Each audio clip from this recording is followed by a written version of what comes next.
Hockey Nation fans, welcome back to the Hockey Nation live show with Coach Frenchy directly from the booth. And of course, we have to go right now to the West Coast, California, to find out Mr. Michael Devellano directly from where? I'm in Newport Beach. In Newport Beach, here we go.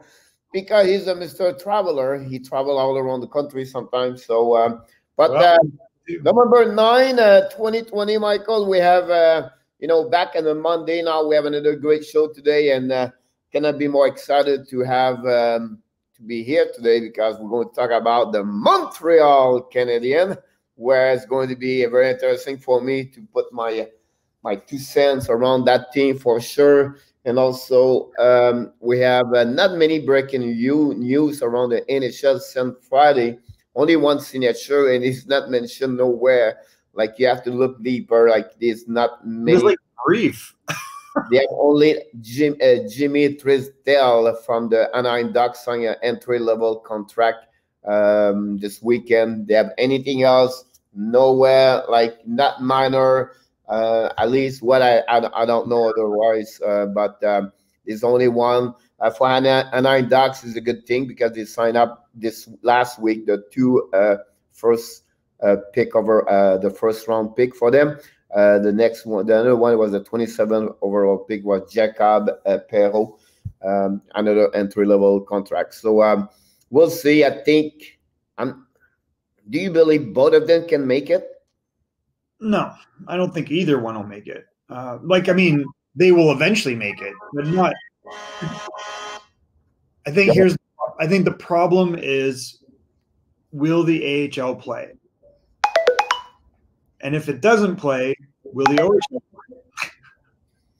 And if the OHL plays, will they only play 30 games? Yeah. They have a mini, first of all, I believe both of them could be at the World Championship. Drysdale will be. Perreault very much, probably likely will. Yeah. But I think the biggest problem is the volume of games they're going to get this year and their development. So I have to think that this is the thought is that will there be expanded rosters for the teams, and will teams carry younger guys and develop them that way? Because I think that those are both, 2 very high-end prospects that in a year or two could be on the team and should be on the team. But if you waste a year, then, they're already wasting their year. Normally they'd be playing. So I think, NHL teams are very concerned. So that's probably what these signings mean, is my guess. Yeah, would be very interesting about that because not only those 2 Ks, but many other, they are the same boat, right? And any other team, they have their junior players, and, the American Hockey League, they not start before February. I'm not sure if they'll play. I'm really questioning if any of these teams will play. It'll be very interesting about the next couple of weeks about that. We know NHL tried to start in January, and everything like that is very quiet. I heard from somewhere this weekend, I heard we should have some things going on the next 10 days about the NHL. I think the NHL is probably fine. They've already shown that they can do a bubble. I think they can come up with a modified, site plan that'll work out whether they have fans or not. Is there a TV contract in place? The TV contract will be there for 1 more year. Okay, so then they're fine. I think the NHL is not the issue, but other OHL, WHL, Q they don't make the money on digital or TV. And talking about the QM, the Quebec team was on the red zone, did not do anything. Then they have they sign up to go to the November 18, I believe, to the 27. That's 11 days, right? Or 9 days, 11 days. I think it's a little bit longer, or maybe the 18 to 29. They have a bubble like showcase example. They're going to play 6 games in 11 days, and they bring 7 teams during those days. So when it's going to be in Quebec City at the new I don't know if they call it Pepsi Center. I'm not remember the name of this one. That team needs an NHL, like that arena needs an NHL team. Yeah, they need something inside the building because they build and they don't have any things going on over there. That arena's amazing. it's good to see that the Maritime team never stopped to do that. That's another thing, right? So we'll see what all around, like, junior and and East Coast, and the East Coast supposed to start earlier. And then we heard this weekend a couple of college Americans start to play hockey. So that'll be another interesting to see that. So we are all on the waiting or whatever is going on around the world about hockey. But we'll see. Fine in Europe, apparently. Yeah, honestly, that's the only place where now you have a lot of American player or the team player go there, right? So Detroit. Detroit. First of all, you realize how many Swedish prospects they have, and even guys like Devellano and Rasmussen are over in Europe. And I think it's a smart idea. Like, keep those guys playing. They're playing when their guys aren't. Yeah, definitely, that's the right things to do. Talking, we don't have a lot of news around NHL, honestly, but we have two sad news happening yesterday, the same day. But let's start with someone, because you're born and originally from Toronto area. Maybe you can talk more about Howie Meeker. 97 years old. Passed away yesterday. The former Maple Leaf players won the. I was surprised to hear that. Like he won the Calder Trophy in 46-47, Stanley Cup 4 times, and you remind him more about the hockey night in Canada analyst. Honestly, that's where he became an icon in NHL around the league, and everybody know about him. Whatever you play for other team or you knew about him, maybe Sherry and McLean make the hockey night and hockey night in Canada, but I think he has a part of this really well, Mr. Meeker. I mean, Howie Meeker is a legend of the game, a gentlemanly man. I met him at Wayne Gretzky's Hockey Hall of Fame induction, and he was already older then, and he shook my hand, and he's got this square hand that's just, envelops your hand. But he's, very solid but soft. So this guy's when you meet guys and they say they have nice mitts. Yeah, that was Howie Meeker. He was obviously a very successful hockey player. He won 4 cups. He won the Calder. He was an all-star. And then he went on and he became like a general manager and a coach. And I think his biggest legacy to me, and he was a Hockey Night in Canada analyst, just loved the game, right? And then I think his biggest legacy to me were the hockey camps and the videos. He did hockey camps and videos for kids and taught them how to skate, develop skills. And his camps, if you go back and watch those videos, I think you can probably find them on YouTube. It's like, grainy, but you're like, wow, these are great. Like, he wants to keep kids moving. He wants to keep kids with pucks on their sticks. He's got coaches, and it's kind of funny to see how they goad the kids and stuff. But it's like awesome. Like, he was just such a great impact on the game. And I don't know if you know, he was also a member of parliament for the Progressive Conservative Party. So he was a politician. I mean, this guy did everything. He was such a great person, though. I mean, I think it's really sad that he's going to be gone. He was was very friendly with I remember he talked a lot about the many stories and with the referee Red, what's his last name? I'm sorry? Kelly or Horner? I'm talking about the referee Harry Red Foster. So they did a lot of things together for the Special Olympic Canada. Oh, yeah, right. Yep, for over 50 years, he was involved together about that one over there. So, you can see sometimes people don't leave only their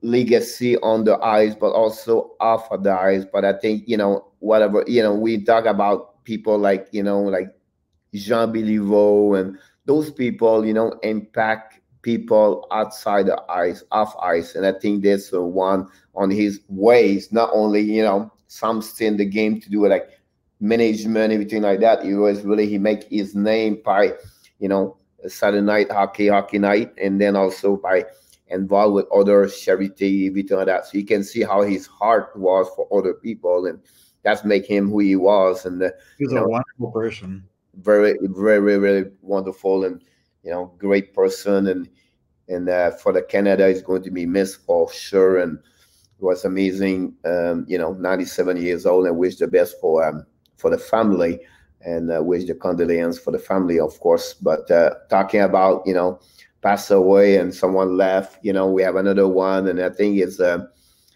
I think for him, for me, it's more about when you talk about legendary people, and people make a, like we just mentioned, I think this guy leave, respect, talk about professionalism, and what he did for 47 years, maybe. I think, I don't know how many years he was, like, the coach of that one over there. And, he was still doing this the time he was, out of the, was sick. Yeah. That you can see how he was. Alex Trebek, honestly, we talk about him. Honestly, he was born in Canada. Honestly, he was, I believe. Sudbury. Yep, exactly. And it's another one where he lived a legacy by his professionalism, how he worked, and it was his passion behind everything. And that's another one where he was really kind, nice to the people, and he had that kind of relationship a little bit with the Ottawa Senators. Honestly, he been there many games, everything like that. So, and it was nice because he not promote hockey, but he was going to do something sometime about hockey on the Jeopardy on the show. You know what I mean? You have a lot of questions about hockey, like any other show, because he really loved hockey. You know what I mean? Yeah, he was obviously a legend of the world for Jeopardy. To your point, like he always had like a toe in hockey, and I think especially during the Wayne Gretzky era in Los Angeles, like he was definitely connected to a lot of the celebrities who started to get involved in hockey, because Wayne Gretzky went to LA, and he's always been like a lifelong supporter of a lot of different charities. It's kind of crazy that this guy came from Sudbury, which is a mining town, and then he goes to the University of Ottawa. And his dad was a chef. His dad was a chef from the Ukraine, so an immigrant to Canada, and for him to become what he became. And I loved how he announced the draft pick for Ottawa.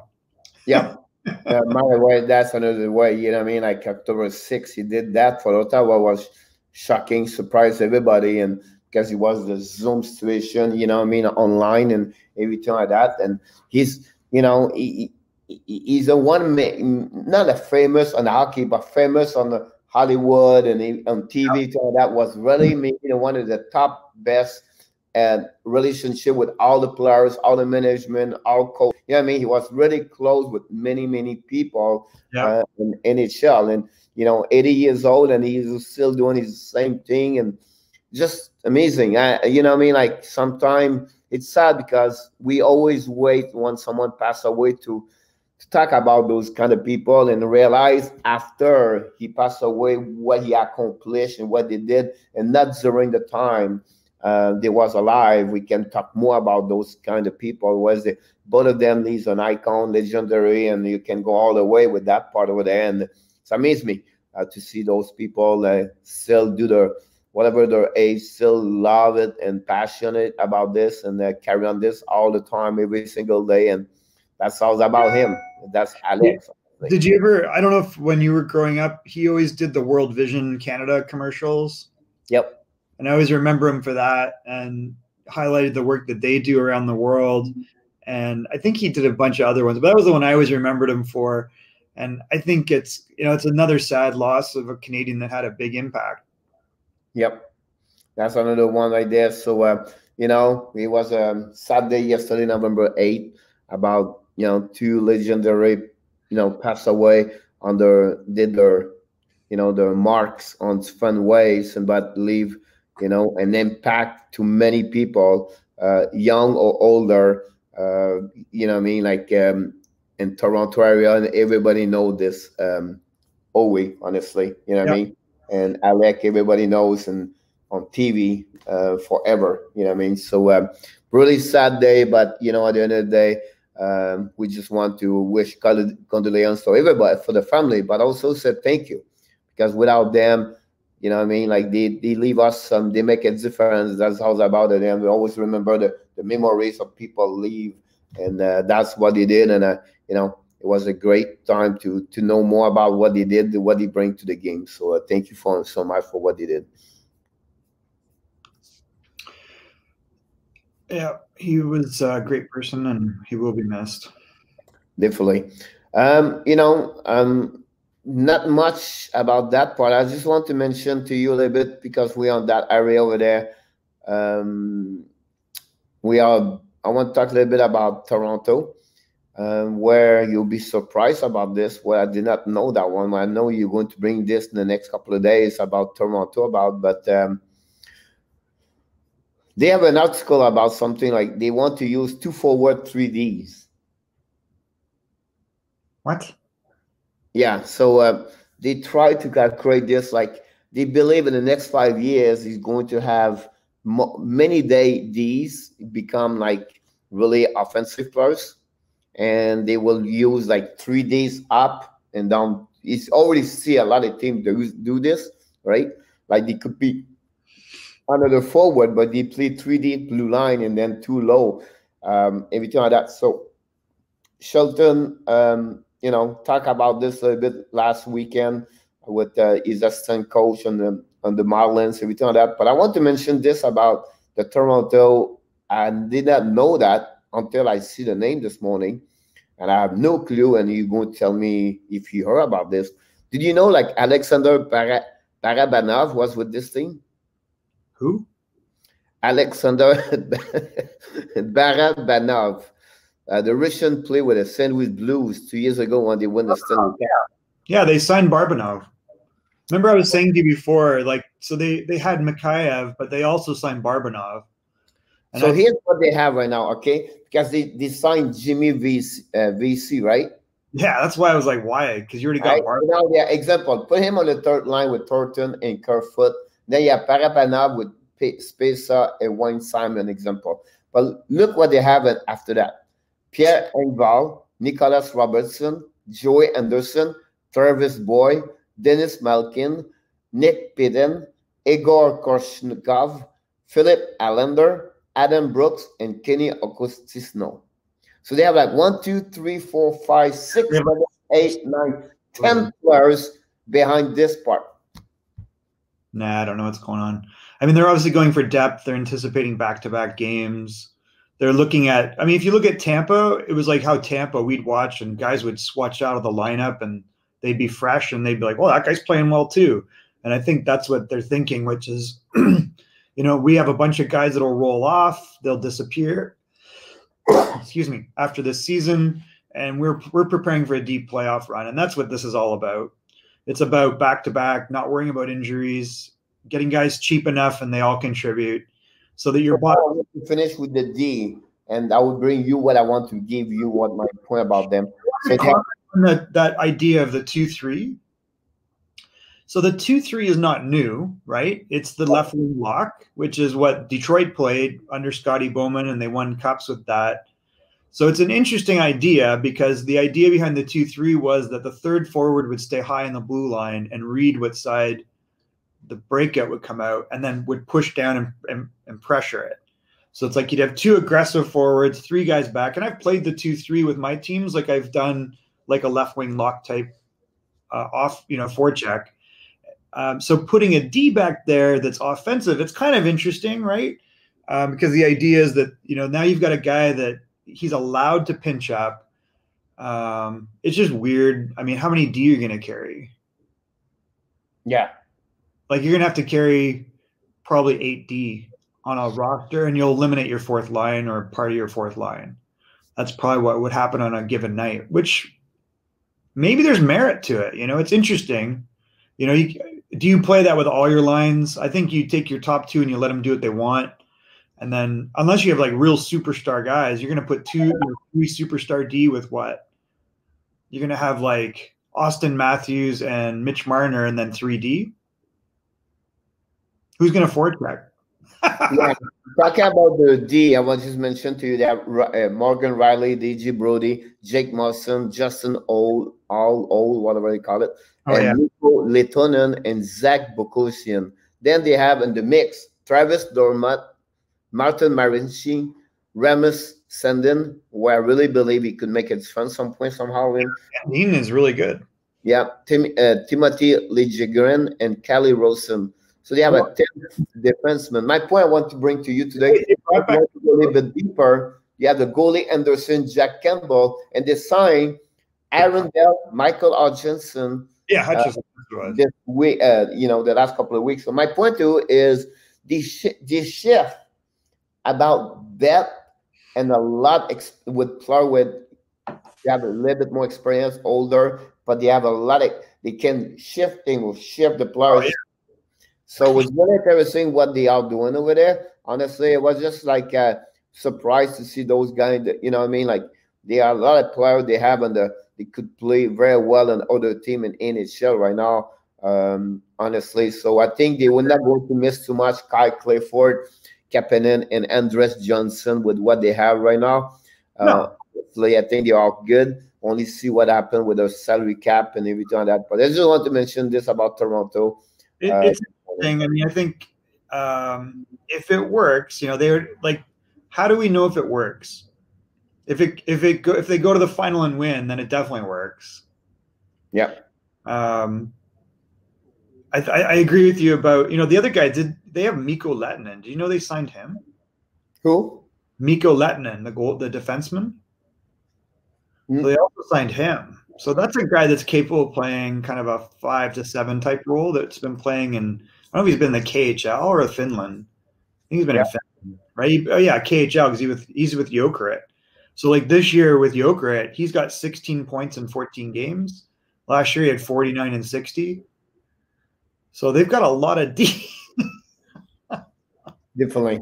They're interesting. If it works, it's good. Yeah, and talking about, I'm going to give you another segment we never do. We're going to start this now.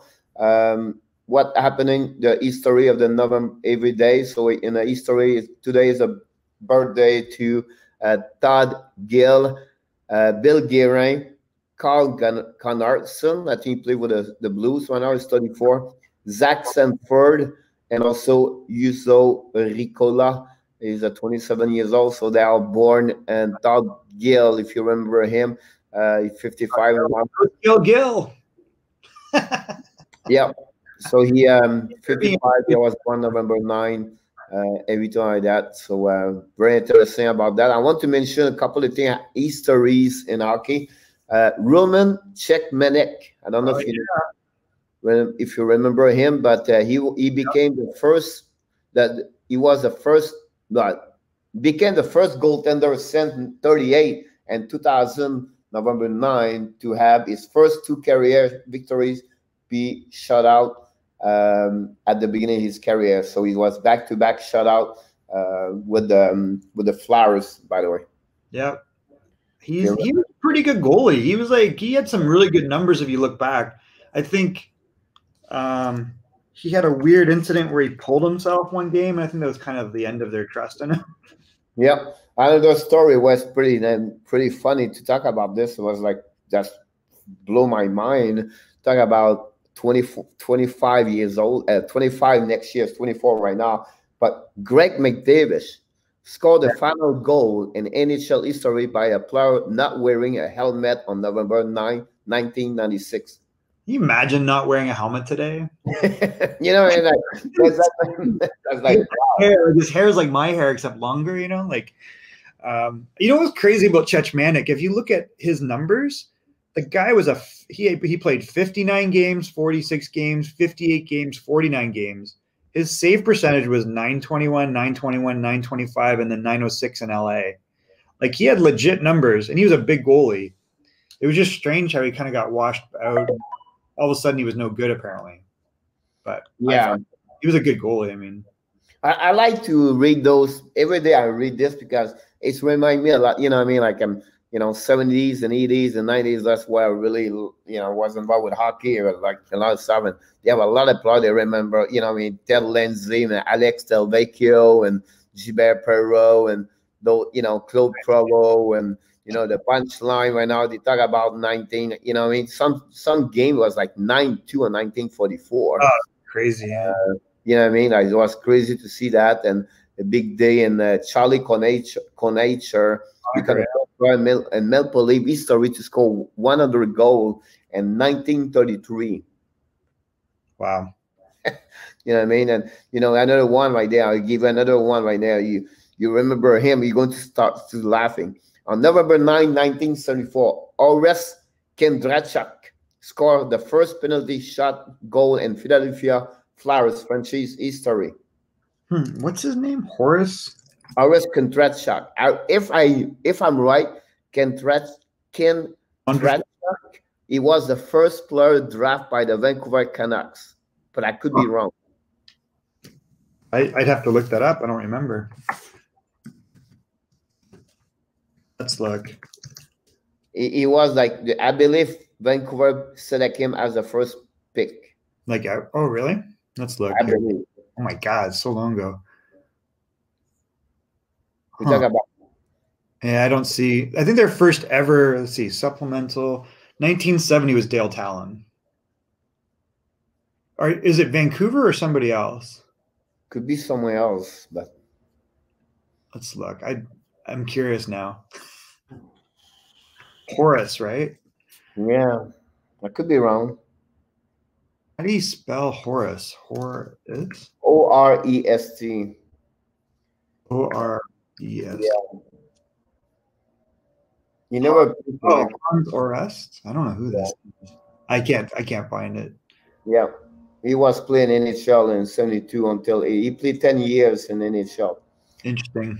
He played 500 games. But anyway, he scored the first power penalty goal. Every time that. So I just like to watch this, like Tony Spuisto and how they talk about, and so it's pretty amazing to see that. But that's what happening there. Honestly, we hit the halfways, and I don't see anything else going on around the league. I don't know if you hear something else, but look like same situation everywhere.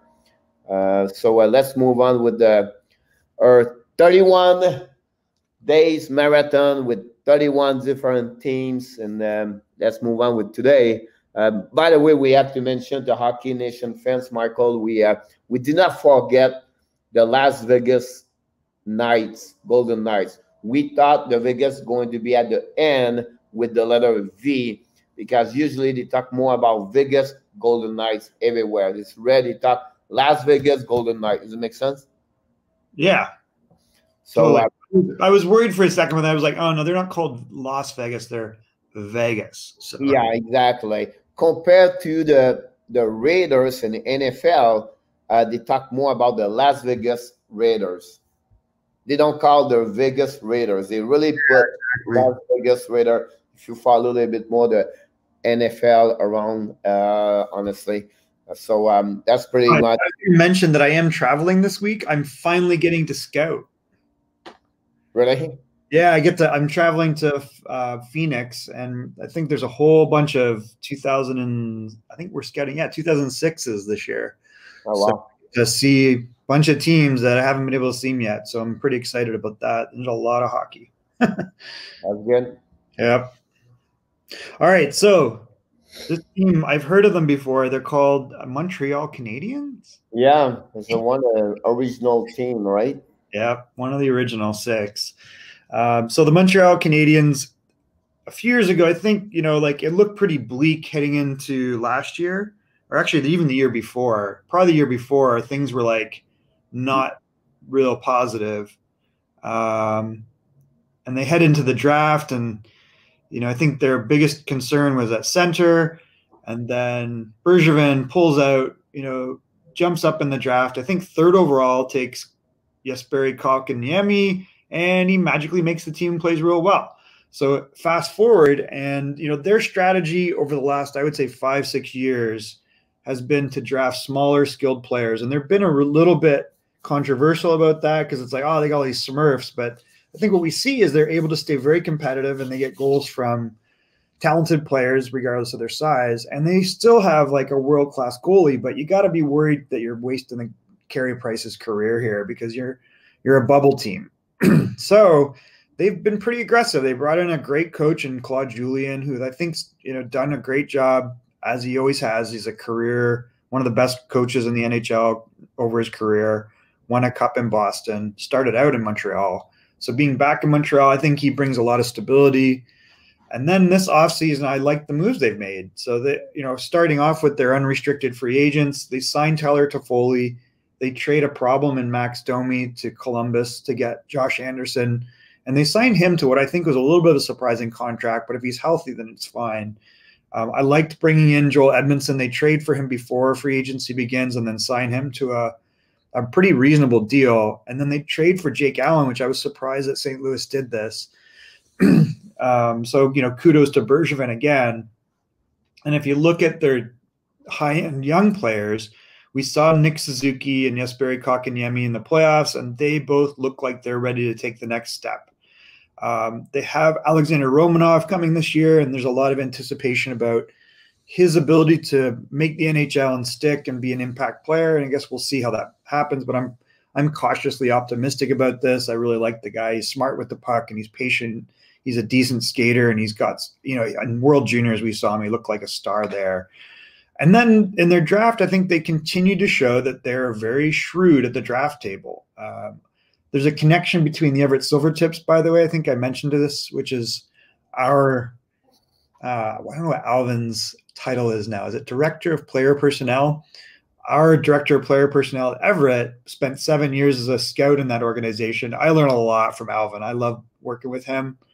I can just talk about hockey with him all the time, and his insights into how the draft is run and how they evaluate talent. And you can see the fruits of that in the players they've been drafting. Like they draft Caden Gould from the WHL. I really like this pick. He's a big, excellent skating defenseman who can make a good first outlet pass. And we'll see what his offensive upside is, but I think he's tough to play against defensively. So that's a real good prospect. They take Alex Tuch's brother as their second pick. They've got Caden Primo, who was a later round pick, but looks like he's destined to be a number one NHL goalie at some point. Cole Caulfield fell to them last year, and they grabbed a guy that's like a goal a game player and has done very well in the NCAA. I really like the Jan Misick pick. Pilonen, I'm blanking on who that is, but I think that's a typo because I think it's Yolonen. I don't know how a P got in there, but yes, I think it's Yetsi Yolonen, and he looks like he's really good. I'll mention that there's a couple Silvertips that are in the midst. They have a history of drafting Silvertips. Ilonen. Yeah. You're talking about the Finland kid defenseman. Yeah, the Finnish. I think he's a forward. Is he or is he a D? Forward. Sorry, he's a forward, right wing. It's just see. Yeah, he's a real good prospect. He was the one between Romanov and Kotkaniemi in 2018. One of that. I think one you don't talk a lot. I think you forgot. It's one really impressive. Nobody talk a lot. He play in NCAA right now for Northwestern. Is Jordan Harris. Yeah, I haven't seen him play. Have you seen him play? Yeah, he's doing well. He will be interesting about that. And then one I think he's not there is Ryan Poland. Ryan Poling, he's on the roster that I have projected. I'm not as optimistic about him. I think he came in with a lot of fanfare because he got a bunch of goals, but the reality is, to me, he's a third or fourth line centerman. The one you're not there. I think you really know him very well. I could be wrong. Oh yeah, he's there. Juleson. Yeah. We're fair. And then, so I mentioned that, being with the tips, we have a couple Everett Silvertips that are prospects, and I think pretty good ones. Our defenseman Gianni Fairbrother was drafted in the third round by Montreal, and I think he's got a good shot at one day being a Montreal Canadian. He's probably a little ways off, but he's a real solid defenseman. Noah Juleson would be on the roster. He, a couple years ago, took an unfortunate puck to the eye, and he's had a real hard time coming back from that. So we're cautiously optimistic that he'll be able to resume a normal career because he looked like he had already made the team. Noah was the captain in Everett, and he is man, you would love this guy. Like he's just a real good person, first of all. He's a very tough player. We saw him at the World Juniors, and he plays tough. He can skate. He can contribute a little bit offensively. So we're keeping our fingers crossed for Noah. I think the acquisition of Tatar is, the signing there has really paid off over time. He's actually probably been one of their top, offensive players. Secondary prospects or guys that could make the roster. Cale Fleury looked real good, I thought. Bitten, Hudon, and then Josh Brook, I think, have real chances to kind of contribute. With the Minnesota Wild right now, he played with Iowa last year, and then Hudon is not going to return with Montreal next season. No, that's too bad. He's never really – I thought he would turn out to be a decent player, but I guess that hasn't worked out. So if you look at the lineup, one thing that strikes you about it is overall on the forward lines, lots of depth. If you look at their fourth line with Biron, Paul Byron is capable of getting 20 goals, and he's got a pretty sizable contract. You mentioned Poling. You got to I don't think he has the offensive upside that people hope. He's not that creative in my experience, but he's a good skater. He's a big body, and he's down the middle. Lehkonen is capable of being a second or third line winger on this team in the past few years, and now he's. What I want to mention to you is talk about Poland, but I want to open up the door to you is Jack Evans. It's funny. I'm trying to project what Jack Evans is. What's your thoughts on that? It'd be really interesting. Not said he's. You know that the kids play for Vancouver, the 64. The little one, Victor Mete or no? No, Motte, M-O-T-T-E. Oh, Tyler Motte. All right. So he's a kind of player like him. That type of guy. Okay, well, that's good. I mean, Tyler Motte is good because he's mean, right? He's great. I'll be honest with you. I know you're not good. You're not expect a lot from Puelan, right? Yeah. Not really. With you, Evans, as an overall player, is better to Rand Poland. Yeah, that's good to know, because I think Pauling came in the last game of the season and he scored 3 goals his first game, and I think he got 6 or 8 all of last year. So I think there was a little bit too much excitement there. My experience. Was it 4? Yeah, maybe it was 4. I think it was 4. Yeah, but he scored 8 all of last year. He's not an offensive. To me, he's not skilled enough to be an offensive producer. But on the flip side, we have to give him something, because I think it's very hard when a player come from NCAA come to the NHL and they don't have to play a lot of game in the NCAA. I remember he was very young when he started over there, so he was not at the beginning NCAA the top best player for them, right? And then I think he's going to be a good NHL player at some point. Yeah, he will be. But he would not be the top 6. He's going to be at the bottom. He will be. He's big. I believe he can play in NHL. For sure. I don't question that. I think it's just, people got to calm down about what he is. Yeah, so I agree with you with that one. So again, the one that's interesting is Philip Dano. He was complaining in the playoffs that, he shouldn't be playing a checking role. He's kind of a two-way player that can contribute offensively. We've seen him flex up to the top line. He can go down as far as a third, and he's effective no matter what. He's like a lowercase Bergeron type player. He can contribute offensively. He's really good on faceoffs. He's a good forechecker, and he can pick up the other team's top player. So there's a lot to like about him. I think people, when they watch him, especially if you're a coach, you really like this player. The Brendan Gallagher contract was not bad. I mean, he's, I think people don't realize the offensive contribution he has. As long as he's healthy, he's a 30-goal scorer.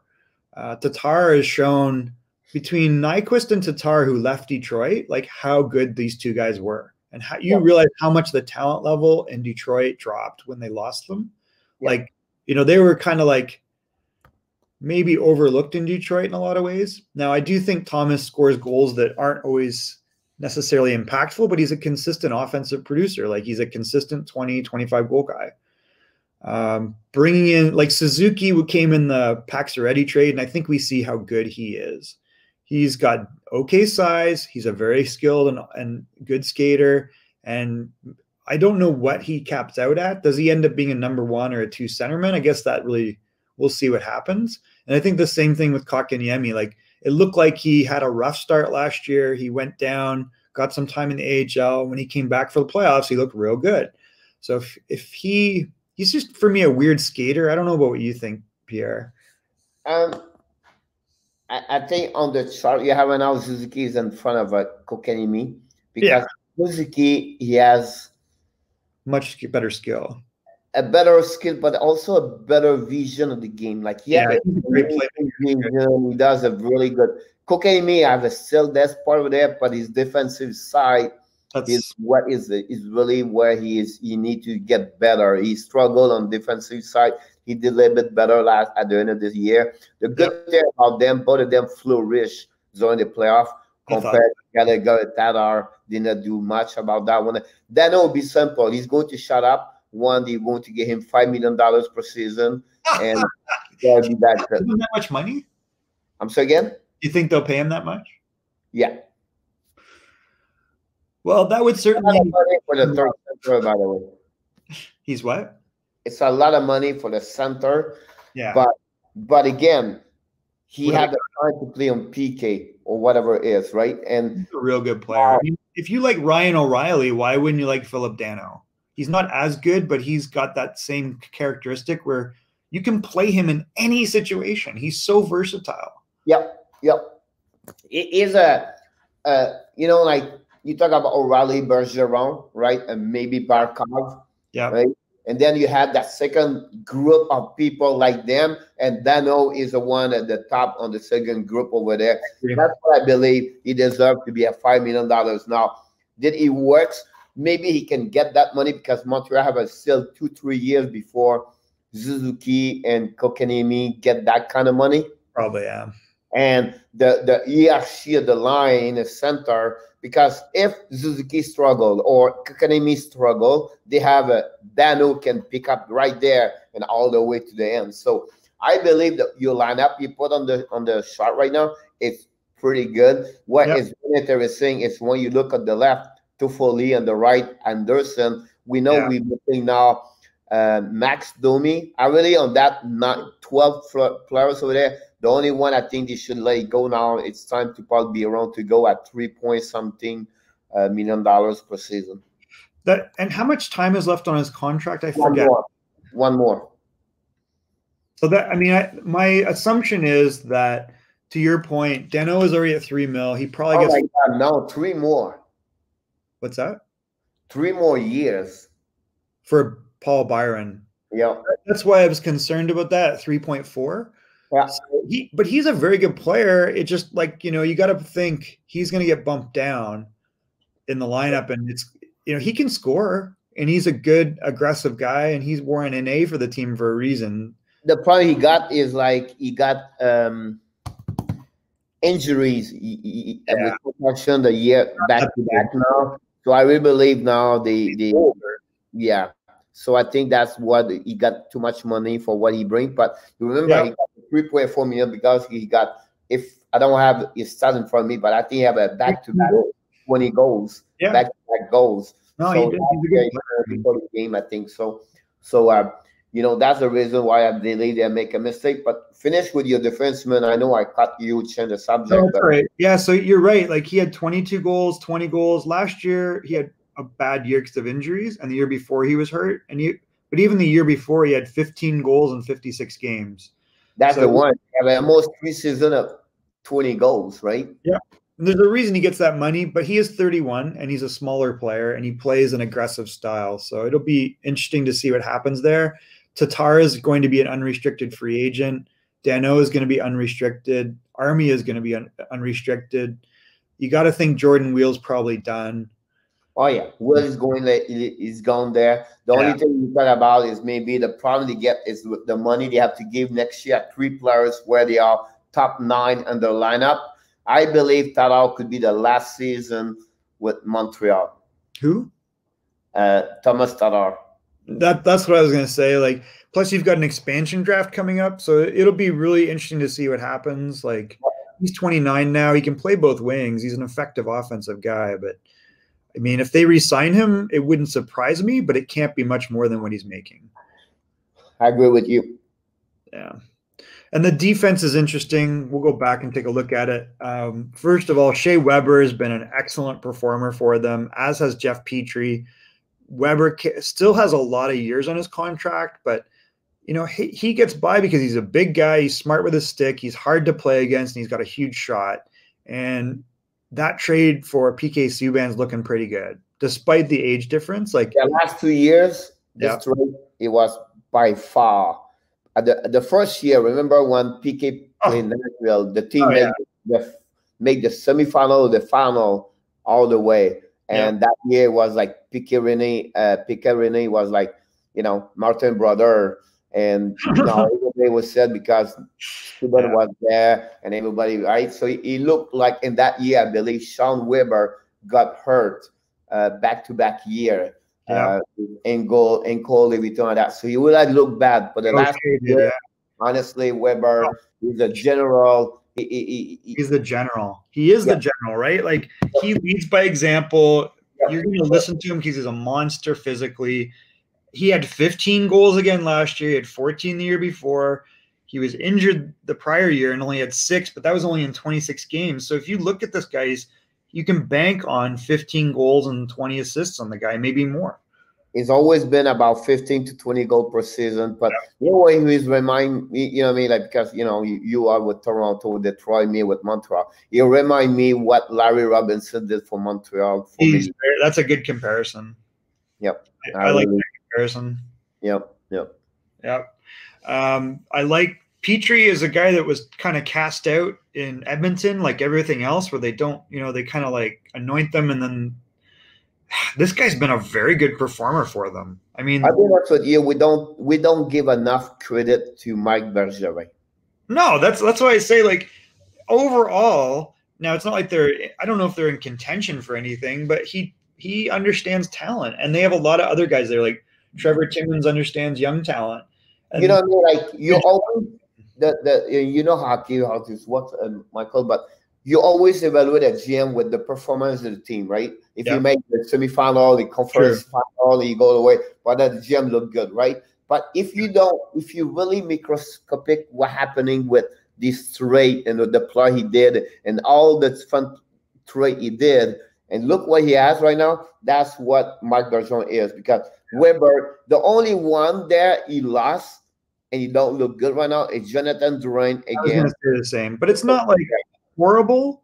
Like Drouin has produced offensively for them, but not good enough to represent that team. No, you knew was going to be a star, and he is what he is. The rest, look, if you look on the forward, right, Tatar with Suzuki, they came from Vegas. Again, Max Pacioretty, right? Philip Dano, a second-round pick, trade with Chicago. That's, Gallagher, fifth-round pick right there. John Anderson, they trade again, Max Domi. We'll see what happened in there. Then Toffoli was a UFA this season. Drouin again, Sergachev, that's maybe the only one over there. Kotkaniemi is the third-round pick. Joe Armia came with Steve Mason with Nathan. They Nathan against them part over there. So they get that one over there. Poland and Luukkonen is a draft pick. Paul Biron got from waiver list from Calgary. Yeah. Imagine that one there. Now you can go Weber, you can Subban. That's great. Ben Chariot from Winnipeg. Yeah. That UFA, that's amazing. The other black eyes he got is the signature that Alsner for 4 years at 4 point something. That's what he killed Mike Bergeron. Then Bittry got a second-round pick against him. That's pretty good. I think Munson, I'm still not sure about that one over there. But Kulak, Weber solid, right? And Kulak's solid. Like they're not like the problem here is he made 2 big mistakes in the beginning. I believe Sergachev again. Drouin is going to be always remembered because Sergachev is going to be a top for sure. And then the signature of Alsner. So every time you talk about Bergeron, people but look what he did. That team, half of them is coming from trade where Bergeron wins. Well, even connect the dots on. So they trade Galchenyuk to get Domi. Domi has a huge year. Domi shows last year he has to play center to be effective offensively, which doesn't surprise me. And then Domi's cranky, so they move him and they get Anderson. So as long as Anderson plays like he was before the injury, he's probably won that, because I would rather have Josh Anderson than Alex Galchenyuk. Remember what you said, Michael, at the beginning of the show. Montreal would play with a lot of small players. Yeah. Now turn around now. Look what they're lining up on the winger side now. They have a little bigger. Side, like Gallagher, right? Or he give it to you, right? He's but look, Joel Armia. We don't give enough credit. He's tall. Armia is a 20 score right there. Yeah, he's good. You know what I mean? And so we talk about this. I think they have Tatar and Toffoli, 6 foot, both of them. He's a heavy body. Yeah. So, and defensemen, they are maybe the top 5 bigger guy on defensemen. If you look about them, Kulak, Pedri, Edmondson, Chariot, and Weber, it's all about 6'2" and plus. Yeah, they're all big. Yeah. So I think the question is, they've been relying on Carey Price to be their star. I don't know if that takes them. First of all, is this a playoff team? I think so. No, they are. But then what? The only problem, I said, Michael, the only problem is that they play in maybe the best conference division. Like, you look at that conference and it's like Death Valley. You have 4. You have Toronto. You have over there, right? So that's right there. And then you have Boston over there. Yep. Now I think Boston will fall back a little bit. A little bit. I agree with you. This year, I think they will be a little bit struggle about that one over there. But again, it's just like, and then now you go back on your salary cap, because you did a very good job on that one over there. Yeah, so you go there. This year they still have Gallagher at 3.4, 3.7, I believe, and then they have also I have another one I was mentioned. Chariot at 3.5 for what he bring on the table. It's not expensive a lot over there.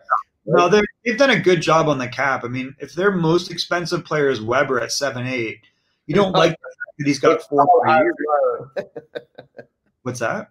It's called Eisner, 3.9. Yeah, but that's going to go away. They waited and bought it out. Carl will get a chance to play somewhere. He's just not a great skater, and he never was. And he was kind of check their salary 2020, 21 on. Oh, sorry, I totally forgot that Carey Price is getting 10.5 until check their salary forward. They have nobody over $5.5 million. Right, that's the thing. So I think it clears out a bunch of room in a year. You'll make decisions on, you'll probably re-sign Dano. You'll decide what you do with Lehkonen and Armia. Jordan gone. I will be honest with you, Michael. Right away in the bat, they're going to lose. They're going to give away $8 million out because Jake Allen's going to be saddled. Yep. All right, and then you're going to have Alsner now out for at least $2 million. So they get now $6.5 million right there. All right, now you're going to lose also Will. Will is going to be 1.4, so it's now they're in good shape. There, and I would believe maybe you may be going to lose maybe Tatar on that one over there. So they're going to be $100. So if you think about it, you go, listen, they're going to protect 4D. Who are the 4D? They'll decide. They'll protect Carey Price, obviously, and then they'll probably have 4 forwards, right? They'll expose Drouin. If Anderson pans out, they'll keep him. They'll keep Toffoli. They'll keep Gallagher. They will expose They're going to expose Biron. Right. Right? They're going to guys. Yeah. Do they have to expose Suzuki and Kotkaniemi? I think they do. They cannot. So they have to protect them, right? No, I don't think so. They are. I think they have still I don't think so. I think it's 3 years to come. I could be wrong. I think they're pretty aggressive. I think it was 1 or 2. We'll have to check into that because I have a feeling that you have to protect your young guys. And that's why a lot of them are trying to, like Detroit, for example, you can see what they're doing. They're loading up on older guys to bury their young guys for another year. And then they'll, bring them all in. But I'm not sure. There's something weird in that draft. It's very aggressive for Seattle. Like Seattle have some good players to pick. It's funny. Did you see the post I made about? Yeah. You look at what is possible. It's crazy. So, anyways, if you look at this, I kind of did the voodoo math on this team. You've got to project them in kind of that 90, 95 point range. And that should get them in the playoffs. And then you'll see what damage they do. They have lots of depth. You've got to think that they're going to score by committee. And then as long as Anderson's healthy, he should be in the 2024 goal range. Same with Toffoli. Same with Gallagher. The health is going to matter. The defense, I'm probably under projecting on Weber because he's probably closer to 15. So you probably got to bank on him at being 15 because that's what he always is, right? So overall, their scoring, this should get them in the right range, Yep. And even Petrie, if you look at Petrie, I'm probably under projecting here because he hasn't scored less than 10 goals in 3 years. You can see they kind of tick up, and they're one of the better offensive teams in the league. And then you've got to think with Allen taking some games off of Price, maybe they crack 100 points. It's very possible. Like the differential here is very big. Like if they have a 30 goal differential between goals for and goals against, maybe they crack 100. Yeah. I think the division's tough though. You made a good point earlier, like a couple of minutes ago, Jack, about Boston's not going to be Boston. They'll drop a little bit. So I think Montreal can be that kind of Boston, not like because they won the President. They'll benefit from that. They would be benefit about that one over there. I agree.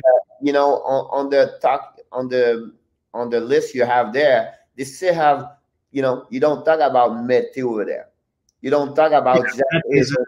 You don't talk about Jack Evans over there. And I think you mentioned at the bottom, Yosen, you just put 5+5 over there. Yosen, he could be the guy can pick it up. Kolak, I believe Kolak could be or Romanov. I'm not sure if Romanov is ready to go there. Not sure. You know what I mean? So really interesting you put over there. It's a 95+ team over there. I think so.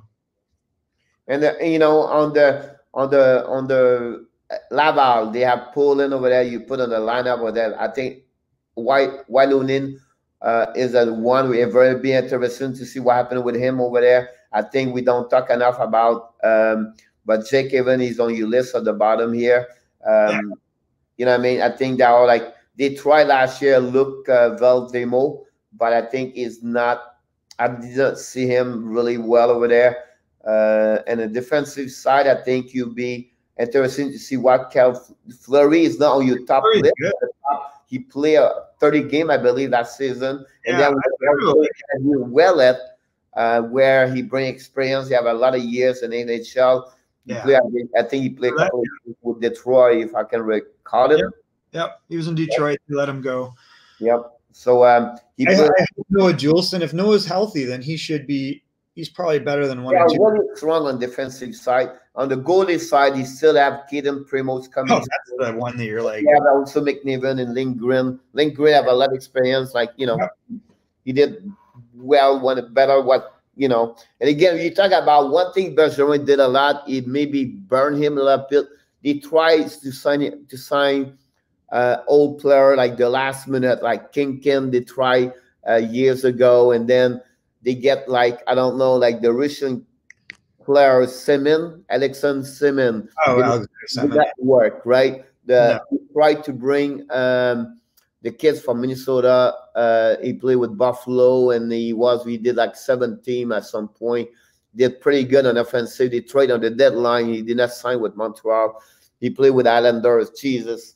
He played with Cedar Rapids and USHL. The Russian guy? No, not the Russian. Semin is a Russian. I'm talking about the American from Minnesota. He played USHL for Cedar Rapids with Montreal for 3 months. He did well in the playoff. Did not resign with Montreal. He played well with Buffalo Islanders.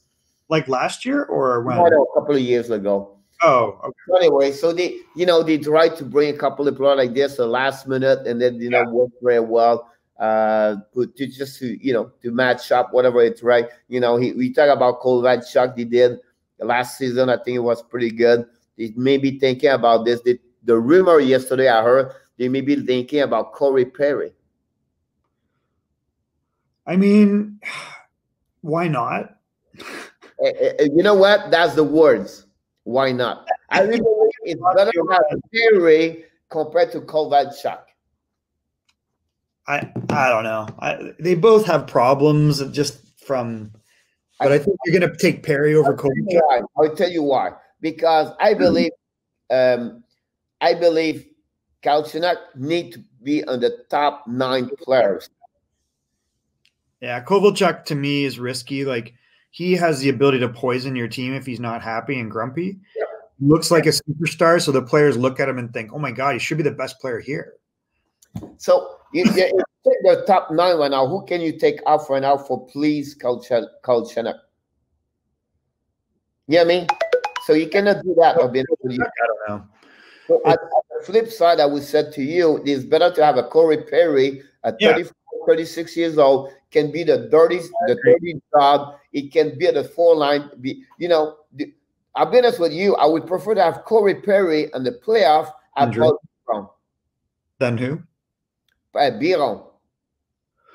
I don't know. I like Byron, but I think Jonathan Drouin to me, I'd rather have on the playoff. He doesn't bring that dirty job. Check the lineup. Who's going to be like the dirty job right now? Nobody. So that's what I'm talking about. That's why I said Corey Perry compared to Kovalchuk. He will do that kind of stuff. No, and I totally agree with you. That's why I say, like, I think Corey Perry's less risk at this point. He's going to cost you not very much money. He's got veteran presence. He wants to win, and we saw what that happened last year in Dallas. Like, Perry and Pavelski really powered that Dallas team in a lot of ways. Yep. And I think Jonathan Drouin in the playoffs, like, do you care? Like, he's not going to help you. By the way, I want to mention something else, and you'll be surprised about this. Maybe you knew. Montreal have 14 picks next year. Isn't that crazy? And that in this year they picked 9. 1, 2, 3, 4, 5, 6, 7, 8, 9. And the year before it was 11. And the year before it was 11. And they got some real good players in there. Like, I like Gould, I like Tuck, I like Misak.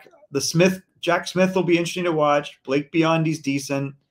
You look at Caulfield, and you've got to project him being a real high-end goal scorer at some point.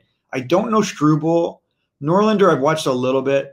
I like Fairbrother, of course. I think you talk about him, remember this name. Mattias Norlinder is doing very well in Sweden. Exactly. I like him. I don't know what he projects at in the NHL, but he should play. And Kotkaniemi and Ylonen, and then you got Romanov. Like, how do you complain about that? You mentioned Jordan Harris. I don't really know him too much. But, they've done a real good job in drafting. I mean. Yeah, he did. They don't give a, they always. And then Josh can play. So you've got Brooke and Ryan Poling. I mean. Yeah, the problem they get is because Montreal, they want French Canadian players, right? So every time they make something like that, they always jumping on Trevor Timmins because he pick always a guy from, who plays, everything like that, like, you know what I mean? So, but they struggle a little bit on year 15, 14, and 13.